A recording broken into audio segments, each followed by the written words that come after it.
আমাৰ এই আধ্যাত্মিক এই যোগাটো হৈছে আমাৰ মন মগজুৰ সুস্থ কৰি ৰখাৰ, যিটো আমাৰ ভাৰতবৰ্ষৰ সন্মানীয় প্ৰধানমন্ত্ৰী নৰেন্দ্ৰ মোদী ডাঙৰীয়াই 21 জুন তাৰিখে আন্তঃৰাষ্ট্ৰীয় যোগ দিৱস হিচাপে সমগ্ৰ বিশ্ব এটা ব্যাপী জনপ্ৰিয়তা লাভ কৰিছে।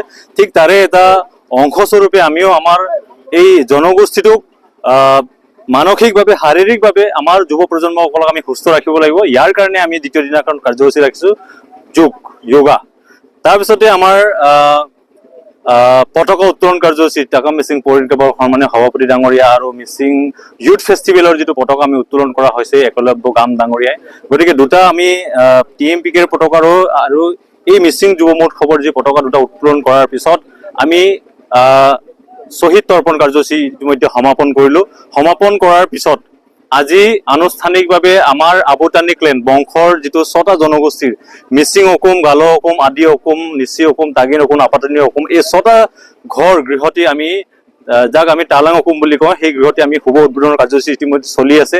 আৰু চলাৰ পিছতে এই যি টানি ভিলেজক আপোনালোকে সকলোৱে ইয়াৰ যিটো অতি আটক ধুনীয়াকৈ খুব সুন্দৰভাৱে সজাই তোলা হৈছে। ইয়াতে বাঁহ বেতৰ শিল্প, কুটিৰ শিল্পৰ ইয়াত পয়োভৰ ঘটিছে। মানুহৰ যিটো এটা কুটিৰ শিল্পক আমি উজ্জীৱিত কৰাৰ কাৰণে এটা প্ৰয়াস এই মিচিং যুৱ মহোৎসৱৰ জৰিয়তে আমি কৰিব বিচাৰিছোঁ।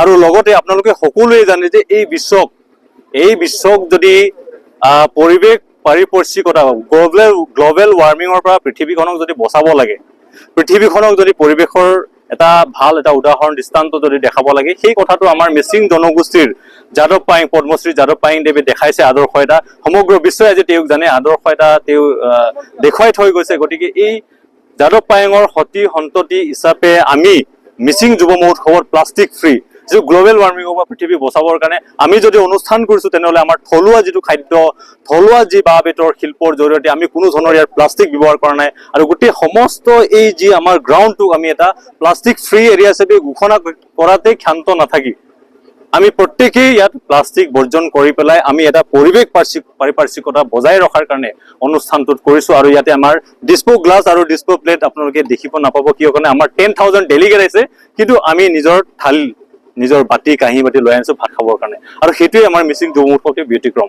আৰু এই অনুষ্ঠানত সকলোকে আমি আহ্বান জনাইছোঁ, যিসকলে ষ্টল কৰিছে, যিসকল অতিথি আহিব, অভ্যাগত আহিব, সকলোকে আমি আহ্বান জনাইছোঁ যাতে এই মিচিং যুৱ মহোৎসৱ গ্ৰাউণ্ডটোত আমি প্লাষ্টিক ফ্ৰী কৰিছোঁ। ইয়াৰ কাৰণে লগে লগে আপোনালোকে সকলোৱে এটা নিজৰ দায়িত্ব বুজি পেলাই যাতে প্লাষ্টিক ব্যৱহাৰৰ পৰা বিৰত থাকে, সেই কথাটো আমি সকলোৱে অৰ্গেনাইজিং কমিটিৰ ফালৰ পৰা আমি অনুৰোধ জনাই পেলাই আজিৰ এই দ্বিতীয় দিনৰ কাৰ্যসূচী এইটো মানে আমাৰ কম্পিটিশ্যনবিলাক ষ্টাৰ্ট হ'ব।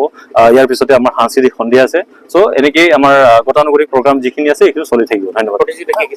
প্ৰতিযোগিতা আজি লেৰালি চল্লয়া, মিবু ডাকনাম, আমাৰ লতা চৌমান, যিটো মিচিঙৰ স্বকীয় কৃষ্টি সংস্কৃতি প্ৰদৰ্শনৰ কাৰণে আমাৰ চলি থাকিব। দুটা, এটা মেইন ষ্টেজ দহনি গ্ৰাউণ্ডত আৰু এটা হ'ল আমাৰ মুৰঙৰ লতাত।